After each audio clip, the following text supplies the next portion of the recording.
시작. 두아디라 교회의 사자에게 편지하라. 그 눈이 불꽃 같고 그 발이 빛난 주석과 같은 하나님의 아들이 이르시되 내가 내 사업과 사랑과 믿음과 섬김과 인내를 아노니 내 나중 행위가 처음 것보다 많도다. 그러나 내게 책망할 일이 있노라. 자칭 선지자라 하는 여자 이세벨을 내가 용납함이니 그가 내 종들을 가르쳐 꾀어 행음하게 하고 우상의 재물을 먹게 하는도다. 또 내가 그에게 회개할 기회를 주었으되 자기의 음행을 회개하고자 하지 아니하는도다. 볼지어다 내가 그를 침상에 던질 터이요 또 그와 더불어 간음하는 자들도 만일 그의 행위를 회개하지 아니하면 큰 환난 가운데 던지고 또 내가 사망으로 그의 자녀를 죽이리니 모든 교회가 나는 사람의 뜻과 마음을 살피는 자인 줄 알지라. 내가 각 사람의 행위대로 갚아주리라. 두아디라에 남아있어 이 교훈을 받지 아니하고 소위 사탄의 깊은 것을 알지 못하는 너희에게 말하노니 다른 짐으로 너희에게 지울 것은 없노라. 다만 너희에게 있는 것을 내가 올 때까지 굳게 잡으라. 이기는 자와 끝까지 내 일을 지키는 그에게 만국을 다스리는 권세를 주리니 그가 철장을 가지고 그들을 다스려 질그릇 깨트리는 것과 같이 하리라. 나도 내 아버지께 받은 것이 그러하니라. 내가 또 그에게 새벽별을 주리라. 귀 있는 자는 성령이 교회들에게 하시는 말씀을 들을지어다. 오늘 본문이 좀 많은데요. 이걸 다 하기에는 좀 어려울 것 같습니다. 그래서 내용도 좀 많고 다루고자 하는 내용이 조금 여러분들과 제가 한 번 정도 생각해 봐야 될 좀 중요한 내용일 수도 있습니다. 그래서 오늘 들으시면서 단순하게 우리가 그동안에 니골라당이라든지 발람이라든지 또 이세벨 다 간음이라든지 행음 그리고 우상숭배 다 같은 내용을 담고 있습니다. 그런데 오늘은 좀 다른 각도에서 제가 말씀을 준비했거든요. 그래서 함께 좀 나누시고 이 내용들을 다 제가 하지 못하면 다음 주에 걸쳐서 또 말씀을 나누고자 합니다. 어쨌든 오늘도 여러분들 가운데 하나님의 그 은혜가 있기를 간절히 원합니다. 자, 우리는 지난 시간에 버가목 교회를 통해서 사단의 권자, 그러니까 사단의 권자에 대한 말씀을 나눴습니다. 여기서 한 가지 중요하게 다루고 있었던 것이 발람의 교훈이었습니다. 발람의 교훈에 대해서 제가 지난주에 말씀을 나누지 못한 부분들이 있어서 오늘 그 발람의 교훈과 아울러서 이세벨 이야기를 좀 함께 나누도록 하고자 합니다. 그래서 다시 한번 우리 요한계시록 2장 12절 15절을 다시 한번 읽겠습니다. 시작. 그러나 내게 두어 가지 책망할 것이 있나니 거기 내게 발람의 교훈을 지키는 자들이 있도다. 발람이 발락을 가르쳐 이스라엘 자손 앞에 걸림돌을 놓아 우상의 재물을 먹게 하였고 또 행음하게 하였느니라. 이와 같이 내게도 니골라당의 교훈을 지키는 자들이 있도다. 니골라당 이미 나눴고요. 이제 발람도 사실 지난주에 조금은 나눴습니다. 근데 오늘 조금 더 깊이 나누고자 하는데 본문이 읽은 것처럼 버가목 교회와 두아디아 교회에 반복해서 등장하는 것이 우상의 재물하고 행음이었습니다. 이게 지금 계속 반복해서 나오고 있는데요. 그렇다면 지금 이것은 지금까지 계속 나누었던 니골라당이라든지 발람의 교훈 그리고 이세벨 다 마찬가지 이야기를 지금 성경이 계속 반복하고 있어요. 그래서 오늘 발람의 교훈을 통해서 좀 말씀을 그 각도에서 보려고 하는데요. 자, 이스라엘 백성들이 가나안 땅을 향해서 나가면서 광야 생활 속에서 여러 족속들과의 전쟁을 하게 되죠. 그런데 이때 발락이라는 사람, 그러니까 발람 말고요. 발락이라는 사람이 등장하는데 이 발락은 누구냐 하면 이스라엘 백성들이 전쟁을 치르던 그런 여러 족속들 중에 하나인, 그러니까 모압이라는 곳의 왕이 바로 발락이었습니다. 아시는 분들은 잘 아실 거예요. 모압이라는 것은 롯이 큰 딸에게서 낳은 아들, 그러니까 롯의 아들의 후손이 형성한 백성, 그러니까 롯의 아들의 후손이 거주한 땅을 가리키는데요. 여기를 이제 모압이라고 하는데 민수기 이제 말씀을 통해서 발람 이야기가 등장을 합니다. 제가 한번 읽어드릴게요. 민수기 22장 1절에서 4절인데요. 이스라엘 자손이 또 길을 떠나 모압 평지에 진을 쳤으니 요단 건너편 곧 여리고 맞은편이더라. 십볼의 아들 발락이 이스라엘이 아모리인에게 행한 모든 일을 보았으므로 모압이 심히 두려워하였으니 이스라엘 백성이 많음으로 말미암아 모압이 이스라엘 자손 때문에 번민하더라. 미디안 장로들에게 이르되 이제 이 무리가 소가 밭의 풀을 뜯어먹은 같이 우리 사방에 있는 것을 다 뜯어먹으리로다 하니 그때 십볼의 아들 발락이 모압 왕이더라. 그러니까 여기서 지금 발락이 등장하는데 발락은 모압 왕이었습니다. 그런데 이 발락이 어떤 생각을 하냐 하면 이스라엘 백성들이 광야를 지나면서 계속 하나님이 함께 하심으로 말미암아 모든 전쟁에서 계속 이기는 거죠. 그럴 때 이 발락이 이제 모압 왕으로서 이제 자신들의 백성을 지켜야 되고 왕으로서 자기가 이 영토를 어떻게든 살아남게 해야 되는데 아무리 생각해도 저 이스라엘 백성들에 의해서 우리도 함락당할 것 같은 두려움에 휩싸이게 됩니다. 이때 발락이 발람이라는 선지자를 찾게 되죠. 이 발람은 미디안 선지자입니다. 이 발람이라는 선지자를 찾아가서 뭐라고 하냐면 여러분들이 잘 아시는 것처럼 제가 구절을 다 찾아왔는데 오늘 다 읽기에는 좀 시간이 많으니까요. 돈을 주고서 이스라엘 백성들을 저주하라고 하죠. 왜냐하면 이 발람이라는 선지자가 워낙 소위 말하는 지금으로 말하면 아주 영특한 사람이어서 영적인 사람이어서 이 사람이 축복을 하면 하나님이 축복해주고 이 사람이 저주하면 저주할 거라고 생각을 했던 거예요. 그래서 발람을 찾아가서 이스라엘 백성들이 우리 모압 땅을 치기 직전에 있는데 하나님께서 이스라엘 백성들을 저주해서 우리 모압 땅을 치지 않도록 발람에게 요청을 합니다. 그런데 발람에게 이제 사람을 보내서 이것을 실행하려고 하는데 발람이 어떻게 하는지 아시죠? 거절을 합니다. 발람은 하나님의 뜻을 구한 후에 하나님께서 백성을 저주하는 걸 원치 않으니까 발락의 신하들의 요청을 거절합니다. 그러나 발락은 여기서 멈추질 않죠. 다시금 더 큰 재물과 명성의 대가로 발람을 유혹을 합니다. 그럼에도 불구하고 발람은 계속 거절을 하죠. 그런데 여기 말씀을 가만히 보면요. 22장 15절, 민수기 22장 15절에 보면 발락이 다시 그들보다 더 높은 고관들을 더 많이 보내매 그들이 발람에게로 나아가서 그에게 이르되 십볼의 아들 발락의 말씀에 청하건대 아무 것에도 거리끼지 말고 내게로 오라. 내가 그대를 높여 크게 존귀하게 하고 그대가 내게 말하는 것은 무엇이든지 시행하리니 청하건대 와서 나를 위하여 이 백성을 저주하라. 이렇게 요청을 하죠. 그런데 민수기 22장 20절에 밤에 하나님이 발람에게 임하여 이르시되 그 사람들이 너를 부르러 왔거든 일어나 함께 가라. 그러나 내가 내게 이르는 말만 준행할지니라. 하나님이 이렇게 말씀하십니다.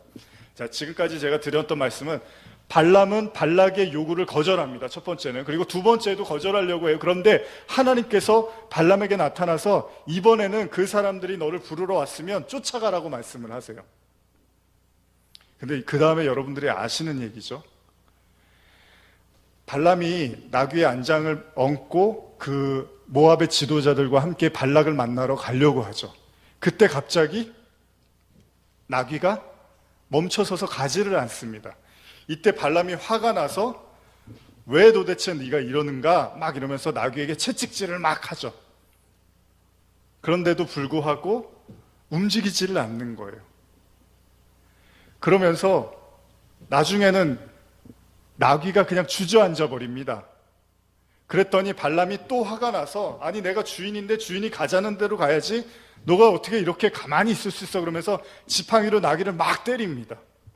그때 민수기 22장 28절인데요. 제가 현대어로 읽어드릴게요. 그때 여호와께서 나귀의 입을 여시고 사람의 말을 하게 하셨다. 나귀가 발람에게 소리쳤다. 도대체 내가 어떻게 하였다고 이처럼 3번씩이나 나를 때리십니까?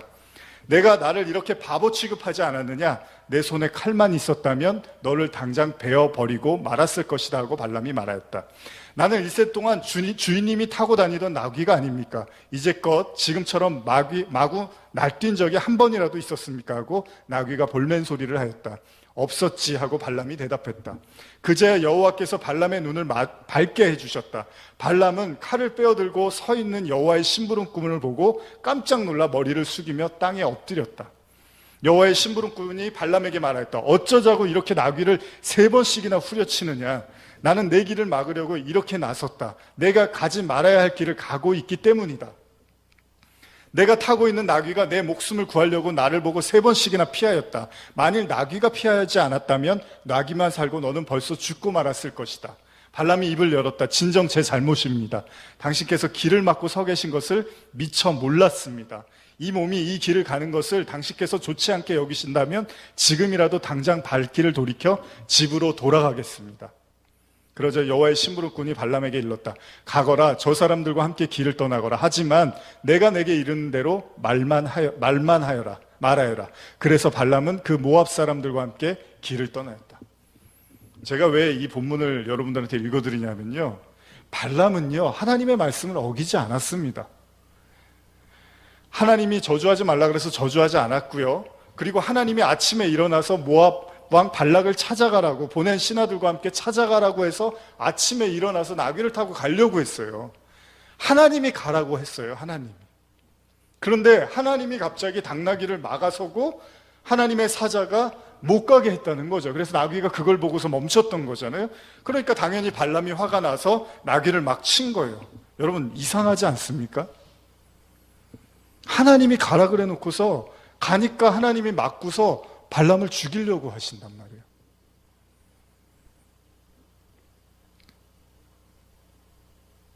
하나님의 사자 그러잖아요. 나귀가 만일 돌이켜 나를 피하지 않았다면 내가 벌써 너를 죽이고 나귀는 살렸으리라, 이렇게 말씀을 하세요. 그러면 이게 도대체 뭐냐는 거예요. 하나님이 왜 발람에게 이런 행동을 하셨냐는 거예요. 시험하셨을까요? 속으로는 하나님이 안 갔으면 하는데 발람이 가니까 화가 나갖고 복수를 하신 건가요?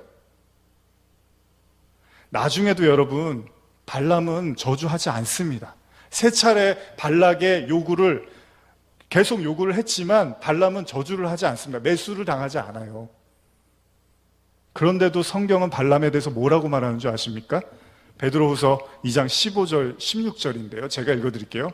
그들이 바른 길을 떠나 미혹되어 부올의 아들 발람의 길을 따르는도다. 그는 불의의 삭슬 사랑하다가 자기의 불법으로 말미암아 책망을 받되 말하지 못하는 나귀가 사람의 소리로 말하여 이 선지자의 미친 행동을 저지하였느니라. 사실 발람이 저주하고 돈을 받았고 이런 내용이 성경에 기록이 안 돼 있어요.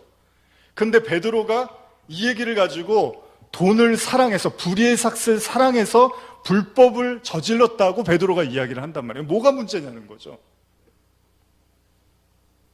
근데 이런 비슷한 게 성경에 또 있습니다. 그러니까 하나님이 가라 그래 놓고 막상 가니까 죽이려고 했던, 기억나시나요? 혹시 어떤 구절인지? 모세 이야기에 이 이야기가 등장을 하죠. 출애굽기 4장 19절 이하인데요. 한번 혹시 성경 있으신 분들 같이 찾아볼까요? 출애굽기 4장 19절입니다. 출애굽기 4장 19절에서 26절까지인데요. 성경 있으신 분들은 같이 저하고 천천히 한번 읽어보겠습니다. 시작. 여호와께서 미디안에서 모세에게 이르시되 애굽으로 돌아가라. 내 목숨을 노리던 자가 다 죽었느니라. 모세가 그의 아내와 아들들을 나귀에 태우고 애굽으로 돌아가는데 모세가 하나님의 지팡이를 손에 잡았더라. 여호와께서 모세에게 이르시되 내가 애굽으로 돌아가거든 내가 내 손에 준 이적을 바로 앞에서 다 행하라. 그러나 내가 그의 마음을 완악하게 한즉 그가 백성을 보내주지 아니하리니. 여기까지만 잠깐 읽겠습니다. 하나님이 애굽에 가서 이스라엘 백성들을 끌어오라고 말씀을 하십니다. 자, 그러면서 22절 이하 또 읽어보겠습니다. 시작. 너는 바로에게 이르기를 여호와의 말씀에 이스라엘은 내 아들 내 장자라. 내가 내게 이르기를 내 아들을 보내주어 나를 섬기게 하라 하여도 내가 보내주기를 거절하니 내가 내 아들 내 장자를 죽이리라 하셨다 하라 하시니라. 모세가 길을 가다가 숙소에 있을 때 여호와께서 그를 만나사 그를 죽이려 하신지라. 아니, 지금 모세를 만나놓고 애굽에 들어가서 이스라엘 백성들 꺼내오라고, 이제 그 애굽의 장자들이 다 죽게 되고 이스라엘 백성들이 나올 거야 라고 말씀을 하셨어요. 그런데 모세가 이제 그것을 행하려고 길을 가고 있는데 숙소에 있을 때 여호와께서 그를 만나사 그를 죽이려고 하셨다는 내용이 기록이 되어 있습니다. 이게 뭐냐는 거예요. 일을 시켜놓고서 갑자기 모세를 죽여버리려고 해요. 뭐 성경에서 상세한 내용이 기록이 안 돼서 뭐 모세가 하나님을 어떤 섭섭하게 했을까요? 모세가 간다 그래 놓고 안 간다 그랬을까요? 뭔지는 모르는데 하나님께서 갑자기 모세를 죽인다고 해요. 굉장히 난해한 구절 중에 하나인 거죠. 이때 4장 25절인데요. 십보라가 돌칼을 가져다가 그의 아들의 포피를 베어 그의 발에 갖다 대며 이르되 당신은 참으로 내게 피난편이로다 하니 여호와께서 그를 놓아 주시니라. 그때 십보라가 피난편이라 함은 할례 때문이었더라. 여러분 주석을 보면요, 이 내용에 대해서 뭐라고 이야기를 하고 있냐면, 쉽게 제가 설명 좀 함축해서 이거 오늘 내용들을 좀 제가 가급적 축약해서 다 하려고 하는데요.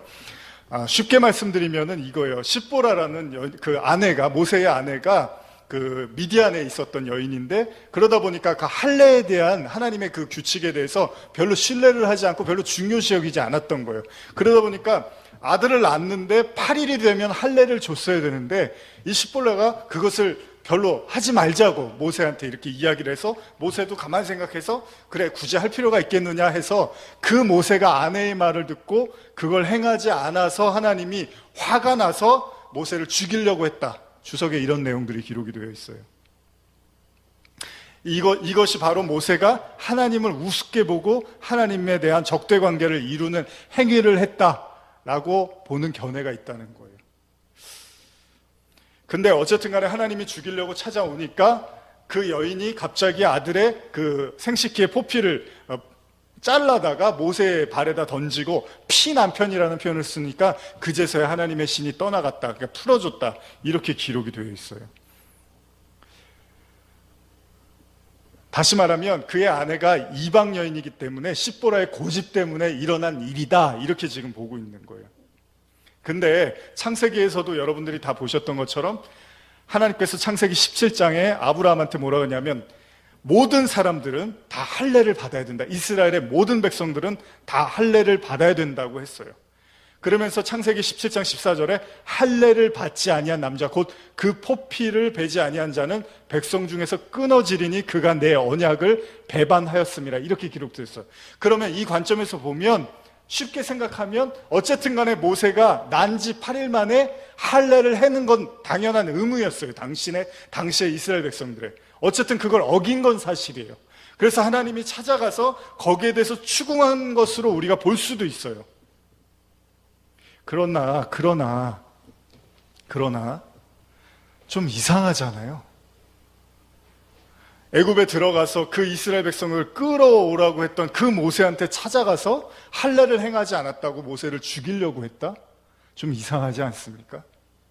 이걸 어떻게 이해해야 할까요? 여러분, 오늘 본문은 발람의 교훈도 그렇고 이세벨 이야기도 그렇고 여러분들이 그동안에 들었던 설교와 좀 다른 방식으로 제가 말씀을 드리려고 하는데, 자, 모세가 하나님의 사자의 갑작스러운 공격 앞에서 아내가 아들에게 할례를 베풉니다. 자, 모세는 어떤 사람이냐면 애굽에 묶여있는 이스라엘 백성들을 구출하기 위해서 부름받은 사람이에요.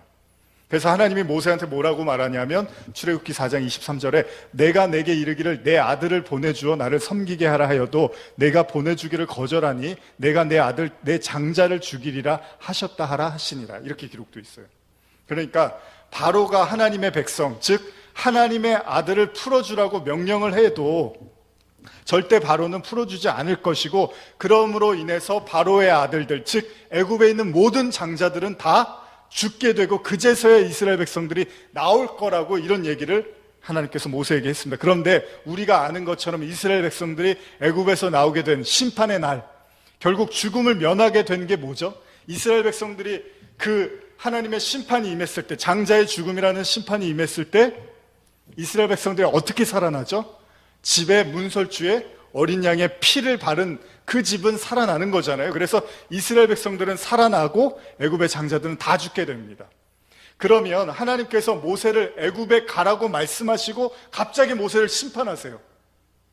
무슨 이야기일까요? 하나님이 변덕스럽고 하나님이 뭔가 삐져 있어서 화나 있어서 모세가 단순한 율법을 지키지 않은 것에 대한 보복이라고 보십니까?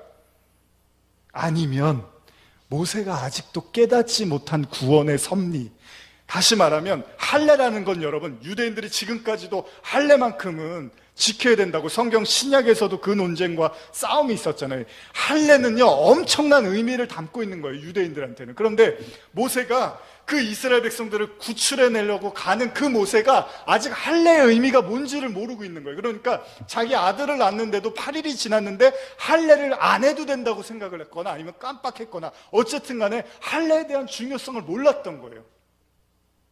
그래서 하나님이 나타나서 할례를 가리키는데 창세기 17장 17절 아까 읽었죠? 할례를 받지 않는 자는 백성 중에서 끊어진다고 해요. 그리고 언약을 배반했다고까지 하나님이 말씀을 하세요. 할례의 근본적 이유는 뭘까요? 여러분, 할례 왜 받는 건 줄 아십니까? 할례는요 죽어야 되는 어린 양, 그러니까 아까 그 십보라가 피난 편이라 그러죠. 무슨 얘기냐면 아들들은, 이 땅의 하나님의 백성, 하나님의 자녀들, 아들들은 뭘로 구원받냐면 아들의 피로 구원받는다는 거예요. 어린 양의 피, 예수 그리스도의 피로 자녀들이 구원받는다는 얘기를 하고 있는 거죠. 그러니까 모세는 여전히 그 애굽에 들어가서 자기가 해야 될 일이 뭐냐면 이스라엘 백성을 끌어내와야 되는데 이게 두렵고 떨리고 믿어지지 않는 거예요. 왜냐하면 모세는요 이미 오래전에 애굽에서 도망쳐 나온 사람입니다. 그러니까 애굽에 들어가면 자기를 죽일 사람들이 너무나 널려 있는 거예요. 그러니까 두렵고 떨리는 마음에서 아마 들어가고 싶지 않은 마음도 있었을 거예요. 그래서 출애굽기 4장 13절에 그 위에 뭐라고 하냐면 모세가 하나님한테 뭐라 그럽니까? 주여 보낼 만한 자를 보내소서, 이런 얘기를 해요. 무슨 얘기냐면 아직 모세가 구원에 대한 정리가 되지 않았다는 거예요. 그러니까 하나님이 거대한 어떤 이스라엘 백성들의 구원을 모세에게 맡기긴 했지만 모세는 그것이 어떻게 나를 통해서 이루어지는지에 대해서 잘 인지를 하고 있지는 못했던 거예요. 그래서 하나님이 계속 설득하잖아요. 네가 이렇게 할 거야, 이렇게 할 거야, 하나님이 이렇게 하실 거야, 계속 말을 해요. 그런데 모세가 하나님에 대한 신뢰를 할 수가 없었던 거예요. 그러면서 입버릇처럼 모세가 하는 말이 뭐죠? 나는 말이 둔한 사람입니다. 이 말을 계속 하나님한테 표현을 하죠.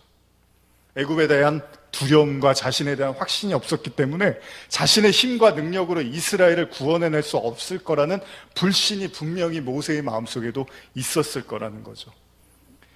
제가 이것을 할례와 연결드리는 건 다시 말하면 모세는 아직 할례의 의미를 잘 이해하지 못했다는 거예요. 무슨 말이냐면요, 하나님이 이스라엘 백성을 어떻게 구원하십니까? 어린 양의 피로 구원하시는 거죠. 모세가 구원하는 게 아니잖아요. 근데 모세는 우리도 마찬가지입니다. 하나님은 그냥 우리를 통해서 일을 하시긴 하지만 구원은 하나님이 하시는 거잖아요. 근데 그 구원을 어떻게 하시는 거예요? 어린 양의 피로. 그게 아브라함을 통해서 하나님이 계속 가르쳐 주신 거였잖아요. 그래서 아브라함이 이삭을 치려고 할 때 하나님이 어린 양을 준비했다가 그 양을 통해서 대신 번제를 받으시고 이삭이 살아나는, 이게 바로 창세기부터 해서 계속해서 하나님이 준비한 제물이었고 그 제물을 통해서 하나님이 이스라엘 백성들을 구원하신다는 의미였고 여기에 할례의 의미가 담겨 있었다는 거죠. 그런데 아직 그것을 깨닫지를 못하다 보니까 모세가 그 할례를 그냥 지나쳤을 수도 있다는 거예요. 자, 좀 더 들어보세요. 하나님은 중심을 보십니다. 하나님은 모세에게 뭔가를 가르쳐 주십니다. 이스라엘의 구원은 모세의 입에 달려있는 것이 아니라 어린 양의 피, 그 피로만 된다는 것을 지금 하나님이 갑작스럽게 모세에게 들이닥치는 거예요. 이건 모세가 반드시 깨달아야 된다는 거죠. 사무엘상 17장 47절을 보면 또 여호와의 구원하심이 칼과 창에 있지 아니함을 이 무리에게 알게 하라. 전쟁은 여호와께 속한 것인즉 그가 너희를 우리 손에 넘기리라. 계시록 7장 10절입니다. 큰 소리로 외쳐 이르되 구원하심이 보좌에 앉으신 우리 하나님과 어린 양께 있도다. 제가 왜 이 말씀을 드리냐면 다시 발람의 교훈으로 한번 돌아가 보죠. 왜 하나님은 발람에게 발락을 찾아가라고 말씀하시고 그를 죽이려고 했을까요? 오늘 나누고자 하는 가장 중요한 핵심입니다. 왜 하나님이 발람에게 발락을 찾아가, 그리고 내가 시키는 대로 말해 라고 했는데 발람이 그렇게 가려고 하니까 하나님이 죽이려고 했다는 거예요. 왜요? 이 또한 하나님이 그 발람의 마음을 꿰뚫어 보고 계셨다는 얘기죠. 그러니까 베드로후서에서 2장에서 발람이 불의의 삭스를 사랑했다라고 표현을 하는 거예요. 근데 성경 어디에도 돈을 받았다는 기록이 없어요. 돈을 받아서 저주를 했다는 기록이 없어요. 근데 베드로후서에서 이렇게 기록을 하고 있습니다. 그리고 요한계시록에서 또 한 번 기록을 하고 있고요. 하나님이 봤을 때 발람의 마음은 이미 불의의 삭스에 기울어져 있었다는 얘기를 하고 있는 겁니다. 예수님은 마음의 중심을 보시는 분이죠. 그래서 예수님께서 이런 성경의 구절이 나오는데 마가복음 2장 5절에 보면요, 예수께서 그들의 믿음을 보시고 중풍병자에게 이르시되 작은 자여 내 죄사함을 받았느니라 하시니 어떤 서기관들이 거기 앉아서 마음에 생각하기를 이 사람이 어찌 이렇게 말하는가 신성모독이로다 오직 하나님 한 분 외에는 누가 능히 죄를 사하겠느냐. 이때 예수님이 이렇게 말씀하십니다. 그들이 속으로 이렇게 생각하는 줄을 예수께서 곧 중심에 아시고 이르시되 어찌하여 이것을 마음에 생각하느냐. 놀랍죠. 예수님은 말하는 걸 듣는 게 아니라 마음의 소리를 듣고 계셨다는 거예요. 여러분, 그동안에 우리가 나눴던 요한계시록의 내용을 음란이라든지 우상숭배를 단순히 율법이라든지 구약의 관점으로 본다면 계시록의 이 모든 경고도 당시에 그냥 초대교회의 상황에 국한해서 볼 수 있을 거예요. 예를 들면 발람의 교훈으로 인해서 이스라엘 백성들의 음행을 성경이 거론하고 있는데요. 이때 그 민수기 25장 1절에서 3절에 그런 내용이 나오는데 이스라엘이 시딤에 머물러 있더니 그 백성이 모압 여자들과 음행하기를 시작하니라. 그 여자들이 자기 신들에게 제사를 할 때 이스라엘 백성을 청하며 백성이 먹고 그들의 신들에게 절함으로 이스라엘이 바알보올에게 가담한지라. 여호와께서 이스라엘에게 진노하시니라. 쉽게 말씀드리면 바알을 섬기는 사람들은 그 바알을 자극하고 깨우기 위해서 성행위를 했다고 합니다. 그 성행위를 하면 그 풍요의 신, 그 다산의 신이 일어나서 역사할 수 있도록, 그래서 그들이 성행위를 하고 그리고 나서 거기에 바쳐진 제물을 먹었다는 거예요. 지금 이 얘기를 성경이 계속 반복하고 있는 거예요. 그리고 나서 성경이 보는 관점은 뭐냐 하면 발람이 나중에 결국은, 성경에는 기록되지 않았지만은 나중에 결국은 하나님에 대한 소식과 그 예언을 선포하면서 결국 모두가 다 망하게 생겼구나라고 생각을 하고 어떻게 하면 이스라엘 백성들을 궁지로 몰아버리게 할 것인가를 주도 면밀하게 계산해서 다른 왕들과 같이 합작으로 이 일을 행했다고 하는 것이 요한계시록의 증언입니다. 근데 만약에 이런 관점에서만 본다면 여러분, 오늘날 교회에서 이런 교회 있습니까? 예배 드리는데 성행위 하고 그러면서 뭐 제사 지내면서 재물 먹고 이런 교회 있습니까? 오늘날 거의 그런 일들이 일어나고 있지 않습니다. 그럼 우리는 우상 숭배와 음란이라는 이 죄악을 그냥 몇몇 교회 안에서 좀 그런 방탕하고 타락한 사람들의 몫으로 돌리고 하나님은 계시록을 그 사람들을 위해서 써준 책으로 이해해야 되냐는 거죠.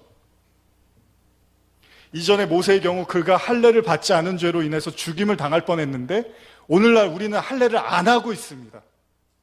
그렇죠? 모세가 할례를 안 해서 하나님이 죽이려고 했다면 오늘날에도 그 할례를 행하지 않으면 죽여야 되는데 그게 아니잖아요. 그러면 지금 계시록을 우리가 어떻게 봐야 되냐는 거예요, 이 이야기들을. 그러면 이것은 2000년 전에 버가모, 서머나 에베소 그냥 그 교회들의 그냥 상황들을 역사적으로 하나님이 배우라고 우리에게 주신 책이냐? 그건 아니잖아요. 근데 지금 그런 일들이 우리 안에서 일어나는 게 아니잖아요. 이런 현실적인 이야기로 접근을 한다면. 근데 무서운 게 있어요, 여러분. 구약에서는 반드시 할례를 받아야만 했지만 신약으로 넘어오면서 뭐라고 하죠? 바울이? 로마서 2장 28절인데요. 무릇 표면적 유대인이 아니요 표면적 육신의 할례가 아니니라. 오직 이면적 유대인이며 할례는 마음에 할지니 영에 있고 율법 조문에 있지 아니한 것이라. 그 칭찬이 사람에게서가 아니요 다만 하나님에게서. 이게 더 어려운 얘기죠. 뭐냐 하면 할례를 옛날에는 그냥 육신에다가 하면 끝났는데 지금 신약에 넘어와서는 예수님 그리고 바울을 통해서 할례는 마음에서 하는 거야 라고 이야기를 하는 거예요. 그러면 발람의 교훈의 문제가 뭡니까? 발람은 돈 받았거나 저주한 기록이 없어요. 그런데 베드로가 발람은 불의의 삭슬 사랑했다고 하는 거예요. 그러면 그 마음을 하나님은 얘기하고 있는 거네요. 그럼 발람의 교훈은 우리의 마음을 언급하고 있는 걸 수도 있다라는 거죠. 단지 우리가 음행을 안 했고 우리가 단지 어떤 우상의 재물을 먹었느냐 안 먹었느냐 이 문제를 얘기하는 게 아니라 마음의 문제를 언급하고 있을 수 있다는 거죠. 그래서 우리말로 제가 한 번 더 읽어드릴게요. 로마서 2장 28절. 겉으로 유대 사람이라고 해서 참 유대 사람이 아니고 몸에 받은 할례가 참 할례가 아닙니다. 오히려 속 사람이 유대 사람이라야 참 유대 사람이며 문자화된 율법에 의해서가 아니라 성령으로 마음에 받은 할례가 참 할례입니다. 그 칭찬은 사람에게서가 아니라 하나님에게서 옵니다. 여러분, 구약의 표면적인 할례는 신약으로 넘어오면서 마음의 할례로 훨씬 더 깊은 의미로 우리에게 말씀하고 있습니다. 발람 역시도 직접적으로 이스라엘을 저주하진 않았습니다. 그러나 그가 불의의 삭슬 사랑한 그 마음을 하나님은 꿰뚫어 보고 계셨다는 거예요. 그것은 난지 8일 되는 아들의 생식기를 표피를 자르는 것, 이것이 할례잖아요. 그런데 생식기의 표피를 자른다는 것은 어떤 의미냐면 육신적인 생명의 생산을 자른다는 거예요. 그게 무슨 말이냐면 남자들은 씨를 가지고 있잖아요. 그런데 그 할례의 의미는 그 씨를 더 이상 퍼뜨리지 않는, 그러니까 쉽게 말하면 나의 생명은 죽은 겁니다. 나의 생명은 하나님께로만 오는 겁니다라는 걸 하나님께 고백하는 것을 위해서 난지 8일 만에 할례를 받았다는 거예요. 다시 말하면 하나님만 생명입니다라는 고백이었다라는 거죠, 할례가. 그러면 영적 이스라엘, 바로 그들이 영적 이스라엘이 되는 거예요. 나의 육신은 아무것도 아닙니다. 하나님이 주신 생명이 전부입니다라고 고백할 수 있는 자들. 그래서 야곱이 야복강에서 하나님의 사자와 씨름을 하죠. 그때 하나님이 환도뼈를 가격합니다. 그런데 개역개정에서는 환도뼈를 뭐라고 하죠? 넓적다리뼈라고 해요. 넓적다리뼈는 이 남자의 그 하체의 뼈잖아요. 근데 그 넓적다리를 사전적 의미를 보면 인간의 기초와 생의 원천을 상징한다고 해요. 아들이 그의 아버지의 넓적다리에서 나온다고 표현을 해요. 이 생명의 원천인 부분, 즉 생식기에 손을 대는 것을 포함하는 맹세는 특히 족장시대에 가장 강력하고 엄숙한 서약임을 확정하는 겁니다. 무슨 말입니까? 생명의 근원을 끊어버린다는 게 할례의 의미예요.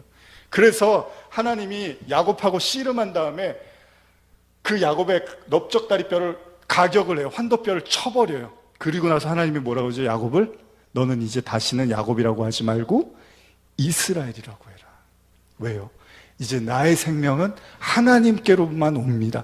나의 육신적인 것은 이제 멸하고 하나님의 생명으로 나는 살아난 자입니다라는 고백을 할 수 있을 때 그들이 영적 이스라엘이 된다는 거예요. 이게 할례의 의미입니다. 모세는 이걸 몰랐던 거예요. 그래서 하나님이 갑자기 나타나서 모세에게 이걸 알아야지만 네가 구원을 하러 갈 수 있는 거 아니겠냐라고 가르쳐 주는 거죠. 그렇다면 바울이 이 할례를 마음에 받으라고 했어요. 그러면 이 의미는 뭡니까? 우리의 마음에 생명 없음을 깨닫고, 여러분 사람들은 자기가 살아있다는 걸 생명으로 알잖아요. 그런데 예수님의 십자가가 뭘 이야기하죠? 모든 죽은 자들의 첫 열매라고 한단 말이에요. 그러면 이 땅에 있는 사람들은 죽어있지만 예수님만 생명으로 살아나신 거니까 그분을 믿어야지 우리가 생명이 되는 거잖아요. 하나님만 생명이라는 걸 인정하는 것이 할례의 의미라는 거예요. 그게 우리의 마음으로 고백되어지면 그거를 마음의 할례라고 하는 거죠. 그렇게 하지 않으면요, 아무리 표면적인 유대인이라고 해서 그걸 유대인이라고 하지 않고 아무리 율법적으로 완벽하다고 자처해도 하나님은 그거를 이스라엘이라고 받아들이지 않겠다는 거예요. 이것이 바로 구약에서 신약으로 넘어오는 하나님의 말씀의 강도입니다. 마태복음 5장 21절에서 22절 제가 읽어드릴게요. 옛사람에게 말한 바 살인하지 말라. 누구든지 살인하면 심판을 받게 되리라 하였다는 것을 너희가 들었으나 나는 너희에게 이르노니 형제에게 노하는 자마다 심판을 받게 되고 형제에 대하여 나가라 하는 자는 공회에 잡혀가게 되고 미련한 놈이라 하는 자는 지옥불에 들어가리라. 이게 무슨 말입니까? 옛날에는 살인하지 말라 그래서 칼로 찌르지 않으면 되는 거였어요. 그런데 예수님이 와서 뭐라 그럽니까? 형제들한테 화를 내고 바보라고 하면 지옥불에 들어간다고 얘기를 해요. 여러분, 말씀의 강도가 완전히 달라졌어요. 마태복음 5장 27절 28절입니다. 또 간음하지 말라 하였다는 것을 너희가 들었으나 나는 너희에게 이르노니 음욕을 품고 여자를 보는 자마다 이미 간음하였느니라. 뭐 여자는 남자를 보면 다 똑같겠죠. 간음이 단지 결혼한 생활에서 다른 남자나 여자를 만난 게 아니라 구약은 그렇게 이해했잖아요. 그래서 간음하다 현장에 붙잡힌 여인을 돌로 쳐 죽이려고 했어요. 그런데 예수님은 그렇게 얘기 안 합니다. 마음에 음욕을 품고 여자를 보는 자마다 이미 간음했느니라. 여기서 자유로울 수 있는 사람이 몇이나 이거는 몇이나 있으라고 한 얘기가 아니라 없다는 얘기를 하시는 거예요, 지금 예수님은. 그럼 모두가 다 간음한 사람이 되는 거죠. 요한일서 3장 15절입니다. 그 형제를 미워하는 자마다 뭐죠? 살인한 자니. 살인하는 자마다 영생이 그 속에 거하지 아니하는 것을 너희가 아는 바라. 마음의 문제를 언급하고 있는 거죠. 구약에는 단지 행위로 하지 않으면 되는 거였어요. 근데 신약은 마음으로만 품어도 죄라고 말하는 거죠. 얼마나 무섭습니까? 여러분 미워해 보신 적 한 번도 없습니까? 만약에 오늘 이 말씀처럼 형제를 미워하는 자마다 뭐 한다고요? 살인하는 자니. 그래서 오죽하면 야고보서에서 야고보 기자가 지옥불이 혀에 있다고 하죠. 혀에.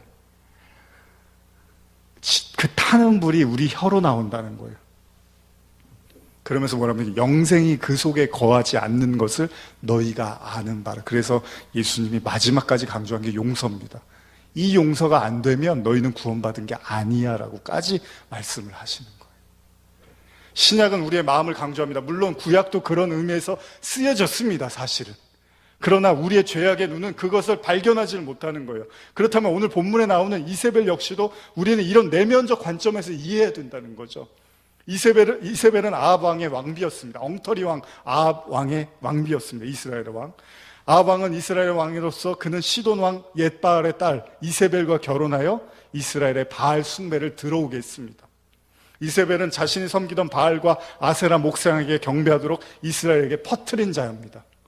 바알 즉 풍요의 신을 깨우기 위한 하나의 방식으로 그들은 신전에서 음행을 자행하고 재물을 먹었습니다.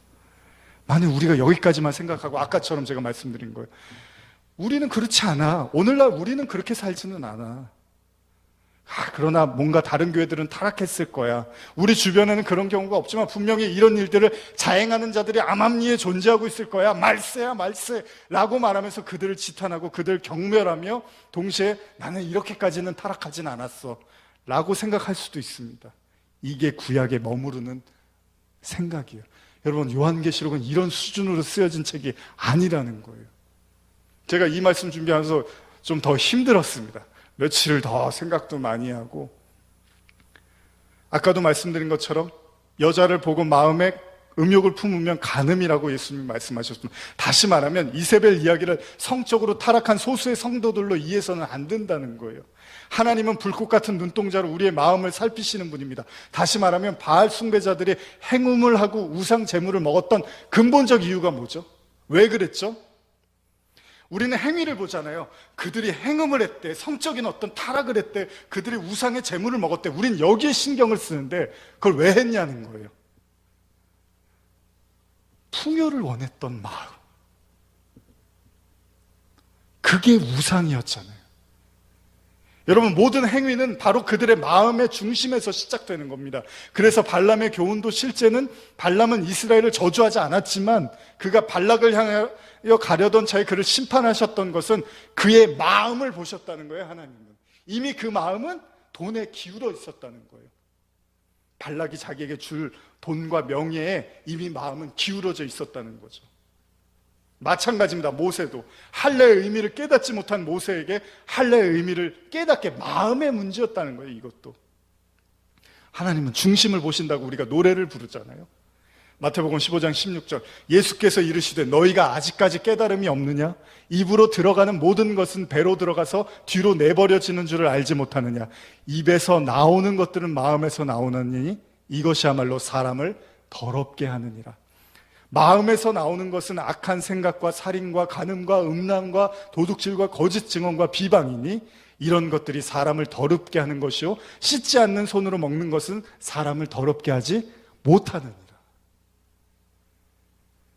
오늘 우리가 계시록을 나누면서 이 단어의 의미를 하나하나 더 볼 수도 있고 이 역사적 환경적 상황을 살피는 것도 중요합니다. 그러나 하나님이 왜 이 말씀을 우리에게 주셨는지 그 진짜 의미를 파악하지 못하면 별 의미가 없는 거예요. 계시록 설교도. 만일 이런 본문도 여전히 율법적인 시각으로 바라보면 타락했어, 성적인 문란 이러고만 있으면 우리가 마음의 할례, 즉 내면적인 거듭남의 중요성을 망각하고 계시록을 읽고 있다면 우리는 오히려 이 계시록이 우리를 더 망칠 수 있다는 거예요.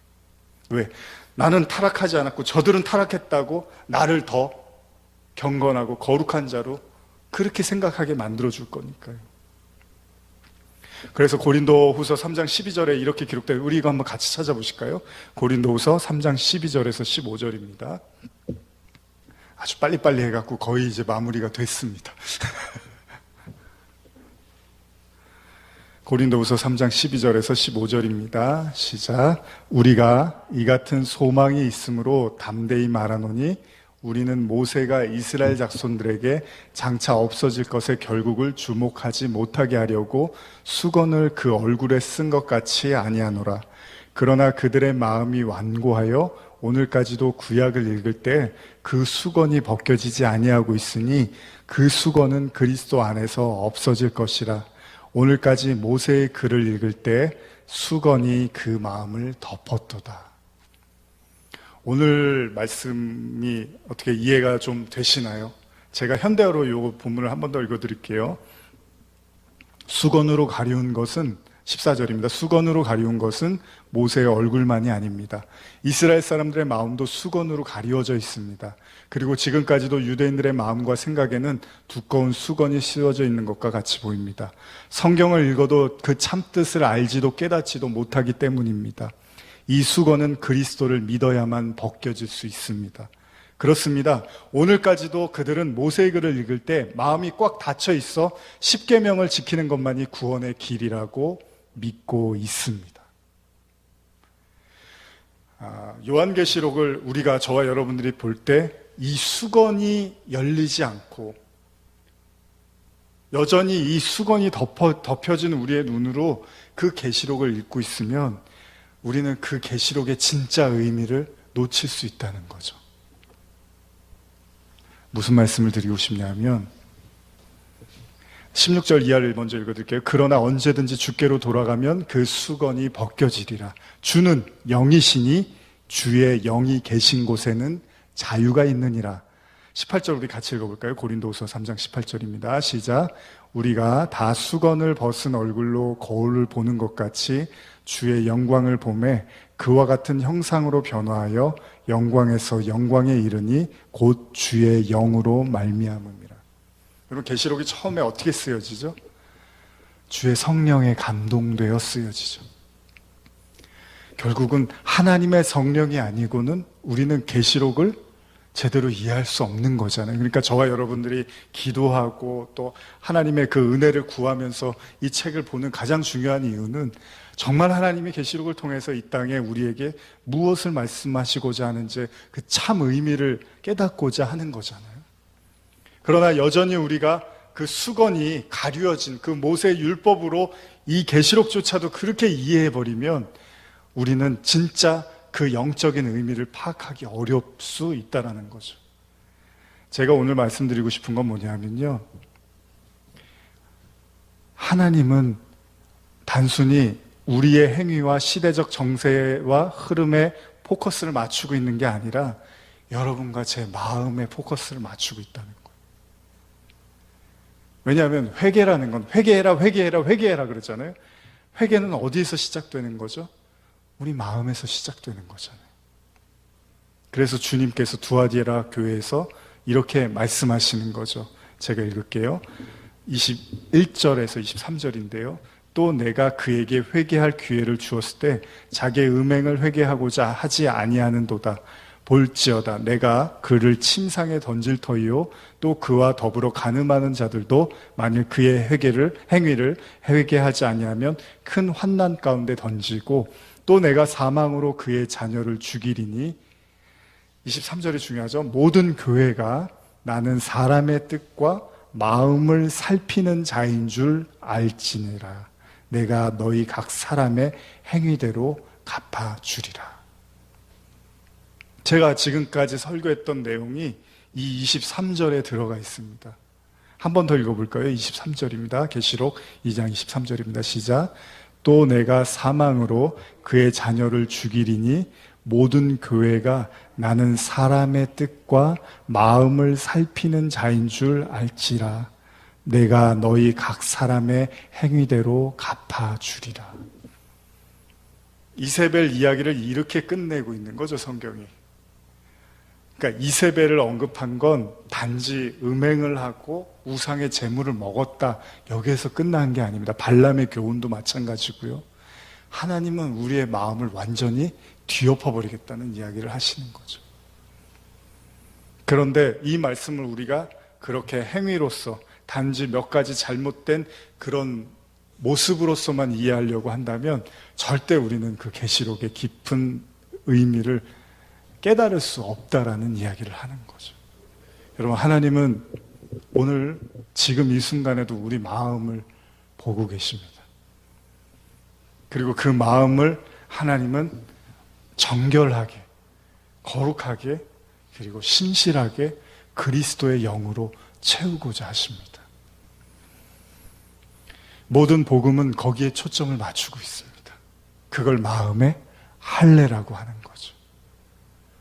지금 여러분과 제가 가지고 있는 이 마음을 하나님은 성령으로 새롭게 하시겠다고 말씀하십니다. 만약 그 마음을 그냥 그대로 우리가 보존하고 있으면 그것이 바로 이세벨이고, 그것이 사단의 권자가 될 수 있는 것이고, 그것이 바로 니골라당의 교훈을 지키는, 십자가를 거절하는 바로 사단의 회당이라고 일컬었던 자칭 유대인들이 될 수 있는 거죠. 그러나 여러분과 제가 이 마음을 하나님께 드리고, 이 상하고 부서지고 깨진 마음을 하나님께 드리고, 하나님의 그 새 마음으로 날마다 새로워지기를 간절히 구할 때, 우리는 그 계시록에 회개하라는 메시지가 저와 여러분들의 말씀, 구원이 될 수 있는 거죠. 오늘 그 새 마음을 날마다 하나님께 구하는 여러분들 되시기를 간절히 소원합니다. 기도하시겠습니다.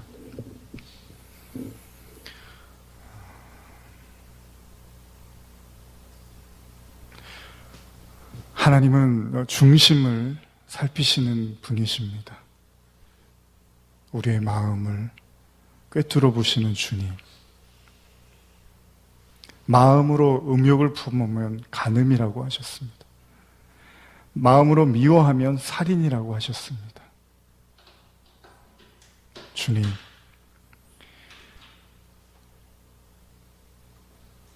주님의 은혜로